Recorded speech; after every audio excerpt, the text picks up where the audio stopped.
بكتاب مولانا الجليل لاحت لنا قصص الزمان، عبر وآيات حوت نورا أطل على الجنان. هي سلوة للمؤمنين تلك الحكايا الطاهرات، فيها الأماني سافرات حقا بصدق المعجزات. بسم الله الرحمن الرحيم، الحمد لله رب العالمين، وصلى اللهم وسلم وبارك على سيدنا محمد وعلى آله وصحبه أجمعين. أهلا بكم أعزائي المشاهدين إلى حلقة جديدة من برنامج حكاية ومغزى. ما هي القصة التي حكاها لنا القرآن في الجزء 19؟ إنها قصة سيدنا سليمان عليه السلام والهدهد. ماذا فعل الهدهد؟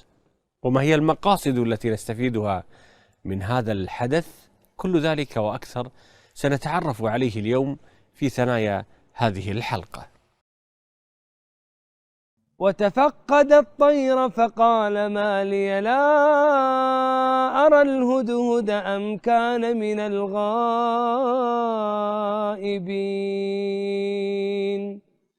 لأعذبنه عذابا شديدا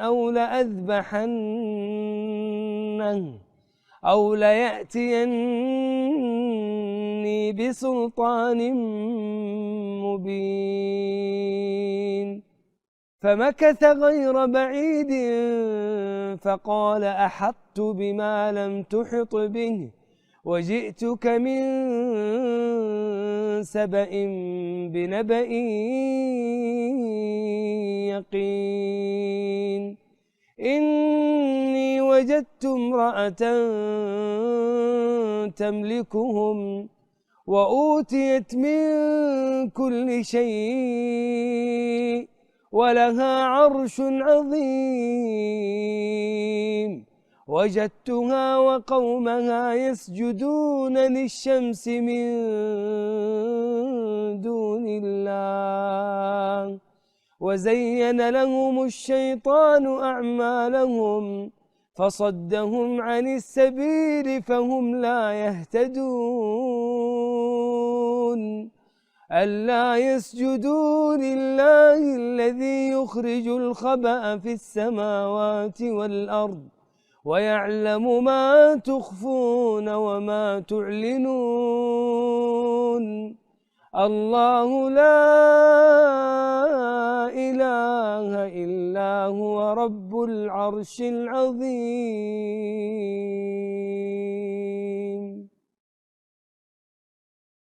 من أشهر القصص لسيدنا سليمان مع ملكة سبأ بلقيس.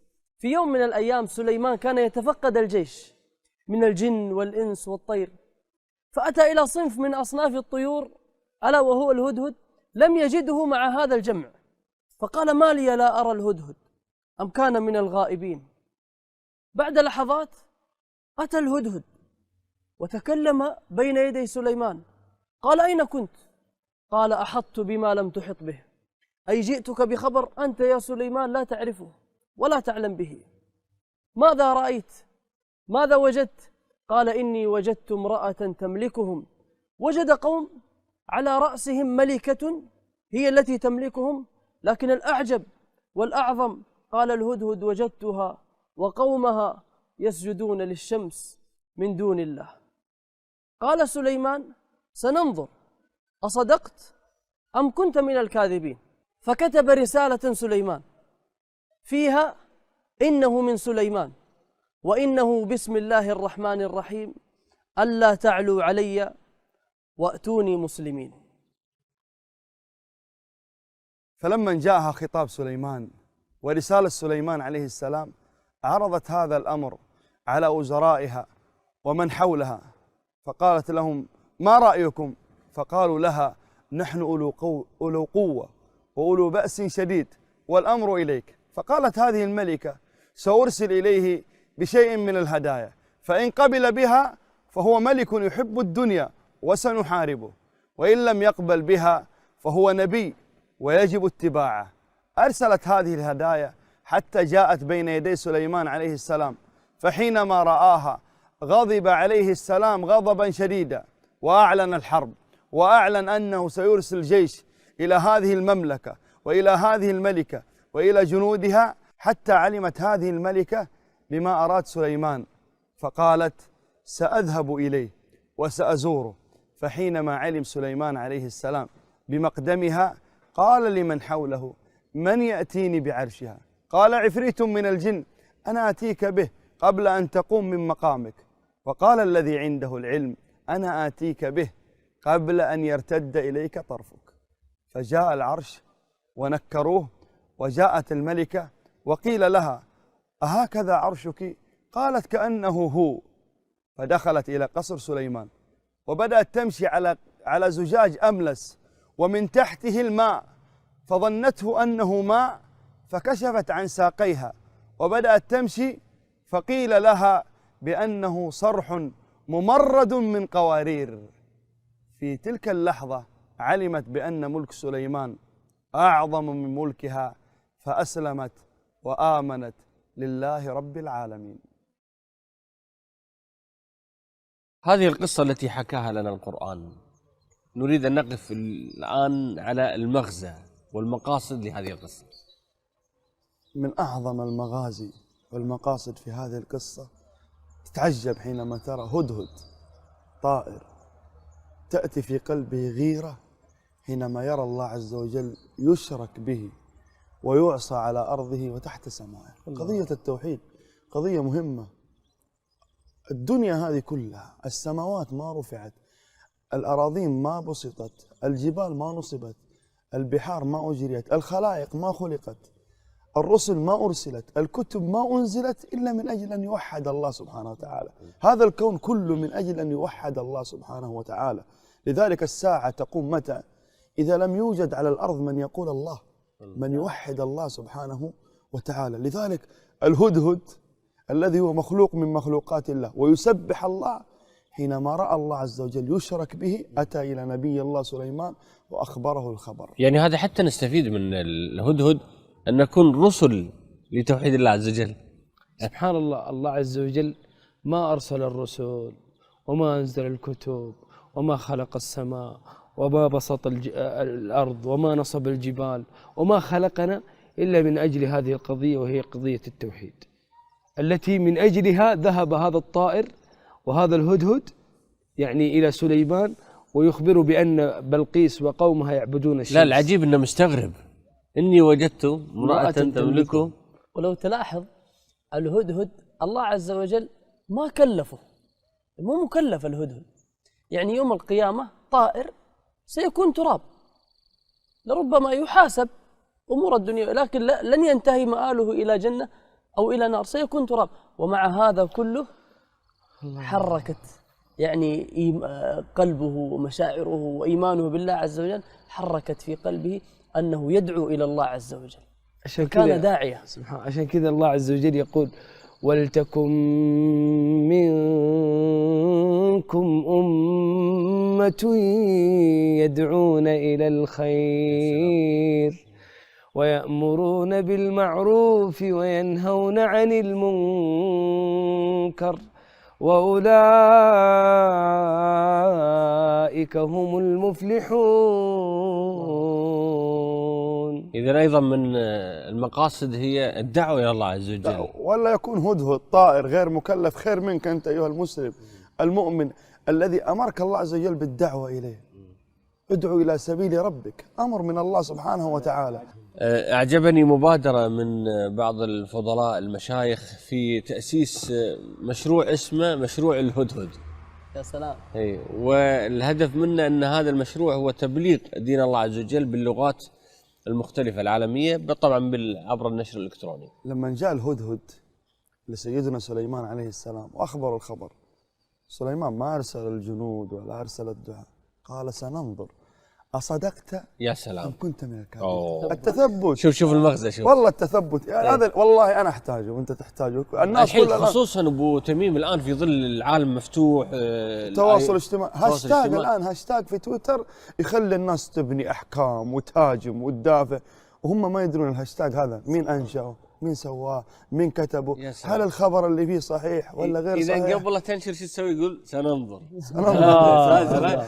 سننظر كلامك صحيح ولا الله لا؟ عز وجل يقول: يا أيها الذين آمنوا إن جاءكم فاسق بنبأ فتبينوا، في قراءة فتثبتوا، وهنا في هذه الآية إيش؟ سننظر. سننظر. أنا جالس أفكر، قلت لو أن والله سليمان تسوي حملة شيخ، حملة إعلامية نسميها سننظر. الله. عندنا دعوة للتثبت. والله جميل. يلا.